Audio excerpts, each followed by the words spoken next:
আসসালামু আলাইকুম। সবাইকে সালাম দিলাম। আশা করি সালাম নিবেন। ভালো আছেন। তো আমি আমার একটা নাম কথা বলতে চাই। আব্দুল আমি হাকিম। থাকি ঢাকা শহরে। আমি আমার নাম থাকি আব্দুল হাকিম। ঢাকায়।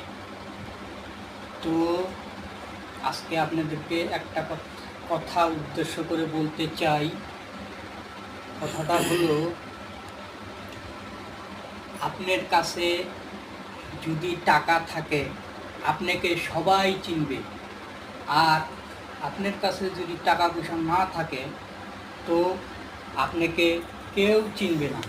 কারণ অর্থই হলো জীবনের অধিক অর্থই হলো জীবনের কলকাঠি।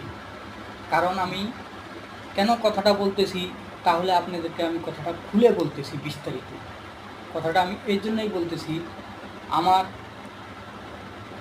নিজের লোক, আশেপাশের লোকই আমার একদিন কর্ম ছিল না, আমাকে দাম দেয় নাই। সেই উদ্দেশ্য করেই আমি কথাটা বলতেছি। আমার ভিডিওটা যদি ভালো লাগে লাইক করবেন, শেয়ার করবেন, আর কমেন্টে জানিয়ে দিবেন। সবাইকে ধন্যবাদ। আসসালামু আলাইকুম। জুম্মা মোবারক।